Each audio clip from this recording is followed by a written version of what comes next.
साब्रुम के स्थानीय मेला मैदान में एक बैठक आयोजित की गई, जहां विभिन्न दलों के 1187 परिवारों के 3651 मतदाता सीपीआईएम, कांग्रेस और त्रिपुरा दल पार्टियों को छोड़कर बीजेपी में शामिल हो गए हैं। उन्हें संबोधित करते हुए मुख्यमंत्री बिप्लब कुमार देब ने उनके मुताबिक बीजेपी द्वारा राज्य में जो विकास किया गया उसकी जानकारी दी। मुख्यमंत्री ने कहा कि बीजेपी आईपीएफ की गठबंधन सरकार के गठन के साथ ही राज्य में लोगों की सरकार बनी है। कोरोना महामारी के दौरान प्रत्येक गरीब परिवार के परिवारों को 8 लाख रुपए से अधिक रुपए तक मुफ्त में चावल प्रदान किया गया था। उन्होंने और भी कहा कि केंद्र सरकार ने 2100 करोड़ रुपए की लागत से राज्य में गरीब परिवारों के लिए कुल 1,59,000 आवास बनाने का फैसला लिया है। साथ ही साथ कहा कि एशियन डेवलपमेंट बैंक से मिलने वाले 7 करोड़ रुपए की राशि साब्रुम सिटी के विकास पर खर्च की जाएगी और उपेक्षित साब्रुम शहर को इंडो बंगला मैत्री ब्रिज, ICP,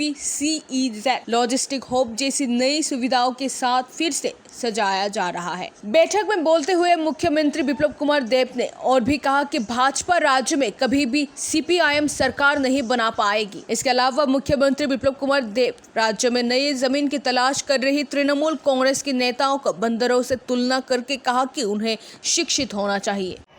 त्रिपुरा राज्यের মধ্যে সবচেয়ে পিছিয়ে পড়া অঞ্চল ছিল।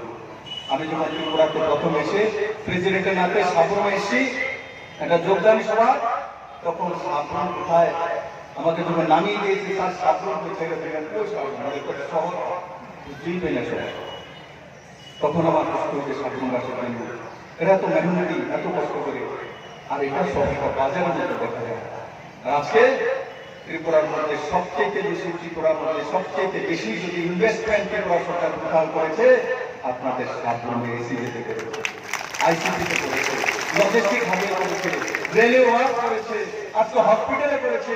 এই মিউনিসিপ্যাল কর্পোরেশনের মধ্যে 80 কোটি টাকা খরচা করবে, সার্বত্রিক উন্নয়নের জন্য কাজ করবে, সেই দিশাতে সরকার কাজ করছে। এই সাবরুমকে মহান সাবরুম বানিয়ে দেওয়া হবে। সাবরুমকে যে পিছিয়ে রাখা হয়েছিল সেই সাবরুমকে সর্বাগ্রে নিয়ে যাবে, সেই দিশাতে সরকার কাজ করে। বন্ধু, সাবরুমকে পিছিয়ে বলতে দেবো না, সাবরুমকে সর্বাগ্রে নিয়ে দেবো। কারণ সাবরুমের প্রবেশ দ্বার নর্থ ইস্টে করিডোর বিজনেস হাব হতে চলছে, সাবরুম রোজগার হবে, সেই দিশাতে এই সরকার কাজ করে। বন্ধু,